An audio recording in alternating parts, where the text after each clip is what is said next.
Hello friends, Athena here, and today I thought I'd show you my eyeshadow palette collection.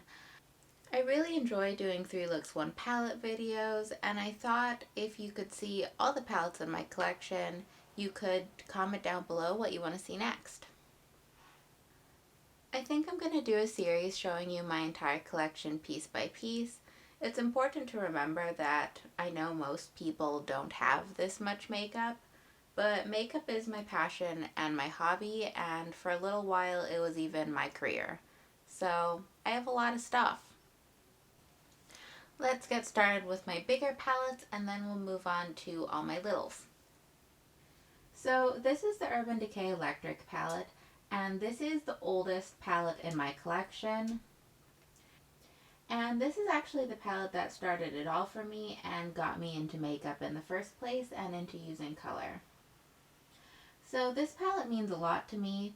It's pretty much archived at this point, which means I don't really use it, but I keep it around to remind me what actually got me interested in makeup in the first place.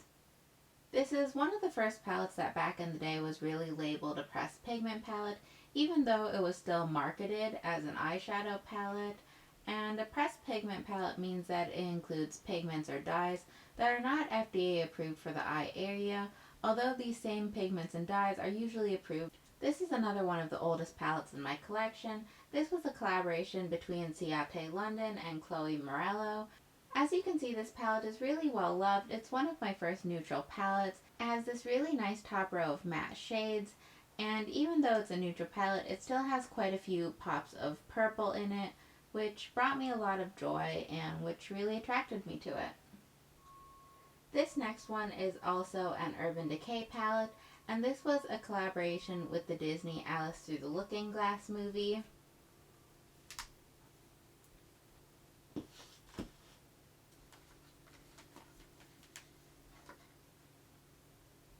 This is also a really important palette in my collection because it was actually gifted to me by my human, and it's also almost in that archive state. I still use it occasionally though. I love Alice in Wonderland, and it's a really pretty display piece that I still like keeping around. This palette is the BH Cosmetics Zodiac palette. This one is actually still available. For a drugstore palette, I think it has some really nice shimmers in it. They're a little bit flaky, so I do recommend using them with a glitter glue. As for the matte shades, while they are really pigmented, they do have an incredible amount of fallout. They are very softly pressed, so if you're going to use the darker colors, I do suggest laying down a layer of powder underneath your eyes, just in case you get kick up or fallout from either the shimmers or the matte shades. What interested me in this palette is the purple mattes. It used to be very unusual to find good purple matte eyeshadows in a drugstore price range. This is the Juvia's Place Saharan palette. I have 2 or 3 Juvia's Place palettes, and what attracted me to this one was that it had some really nice shimmer shades in it. Now, Juvia's Place always does really incredible shimmer eyeshadows. They do very high impact metallics at a very affordable price range, and I do highly recommend their quality. These don't have nearly the kick up issues that the BH Cosmetics palettes have, and they always have very good pigmentation because they were designed with women of color in mind. This palette right here is the Kat Von D Serpentina palette. This was before she came out as an anti-vaxxer and left the brand. And this one was Egypt inspired. What really attracted me to this palette is the jewel tone shades in it. Right here used to be a gold loose pigment. I still have loose pigment, but I keep it in my singles drawer instead of in my palette drawer. My favorite look to do with these is sort of an oil slick look on a black base. These metallics look really beautiful on a black base. Here we have another one of my Juvia's Place palettes, and this is Zulu by Juvia's Place. This one is full of really beautiful, colorful matte eyeshadows and a couple shimmer shades that complement the palette really well. As I said before, Juvia's Place is a really great brand for affordable and pigmented shadows. Their matte shades work really, really well and are very true to color when used over an eye primer in my experience. This is another palette by Kat Von D. A lot of people complained when this came out that it's not a true pastel palette, but in my personal opinion, I think these are pastels that can work for anyone. Even on my medium toned skin, they look pretty and they still look pastel to me. I really, really enjoy this palette. When I do Day of the Dead makeup every year, I usually set my face with this matte white shade. Overall, in terms of pastels, I think this was a really beautiful color story, and I'm very happy to have it in my collection. The next palette I'm going to show you is one of the crowning jewels in my collection, and that is the Moschino and Sephora collaboration. As soon as I saw it, I knew I had to have it because of its beautiful gold bear shape. I just think it's so fun and so cute, and it was something that I had never seen before. This is what the inside looks like, and as you can see, it has some really beautiful deeper purples along with some matte burgundies and some really fun pops of blue. Other than that, it's pretty neutral palette as you can see throughout here, but I really enjoyed it. These eyeshadows are actually really nice for Sephora quality. The Sephora brand eyeshadows themselves, when they come out with their quints or their holiday palettes, I've never really enjoyed, but I really think they stepped it up with this formula, and I really enjoyed this palette and I really love using it. The next palette I have here is the Anastasia Beverly Hills collaboration with Jackie Aina. I really enjoy Jackie Aina's channel. She's really funny and she does really beautiful makeup looks. This is actually my first Anastasia Beverly Hills palette. What attracted me to it was not only like this beautiful holographic, colorful outside.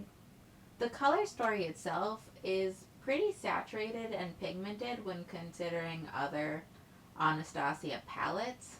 Anastasia's core line of eyeshadow palettes leans extremely neutral, but some of their collaborations have been really quite colorful and beautiful. Pretty much until the Riviera palette, most of their palettes weren't all that colorful. But as usual, what attracted me to it was the pinks and the purple shades. It also has a nice selection of neutrals over here. And this Sam shade is unlike the other shimmers in the palette. Here we have Lituation, which is also a beautiful shimmer, but it's not on this level. Let's go on to more of some of my favorite palettes in my collection. This is the Jeffree Star Blood Sugar palette. Regardless of what you think of Jeffree Star and his character, his cosmetics are absolutely top notch to me. He makes some absolutely beautiful matte eyeshadows, and this color scheme was something that I absolutely had to have. It once again has this nice row of neutral shadows, but the rest of it is pretty colorful and pretty red and pink leaning. And this was my first majorly red pink palette in my collection, and it still works beautifully, and it's one of my favorite palettes to go to when I need a deep burgundy shade. Here we have the Jeffree Star Blue Blood palette. I absolutely love that it was designed to be shaped like a coffin. And once again, the mattes in this palette are beautiful. These are the only two palettes I have out of his more monochromatic series. The other ones haven't really attracted me as much, but the red and the blue really got my heart, especially this matte shade Blue Monday, and this Ocean Ice shade is particularly spectacular, but it has to be used with glitter glue. Otherwise, you'll get fallout absolutely everywhere. This is the Melt Cosmetics Smoke Sessions palette, and what attracted me to this palette is that it's pretty much a monochromatic green palette with like one or two shades that could be considered golds. These matte shades though are very hard to work with, and they're the only two matte shades in the palette, so this isn't really a standalone palette to me. It has to be used in conjunction with other matte eyeshadows, but the shimmers in this palette are absolutely phenomenal.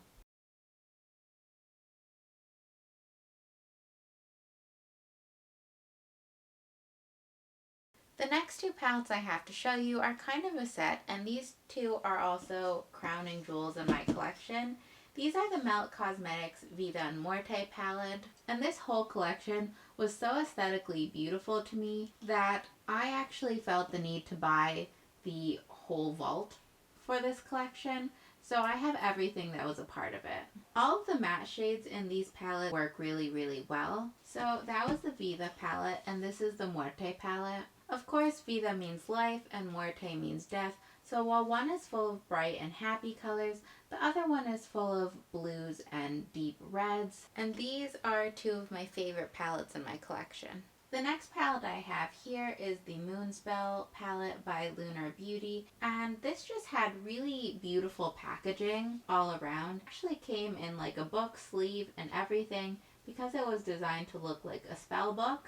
I really love that all the names for all the eyeshadows are pop culture references to witches, and I've seen every movie and TV show where these names come from. Not only that, but it has a really beautiful row of purples and a really beautiful row of greens. Now that you've seen my Pride and Joy palettes, we're going to move on to Littles.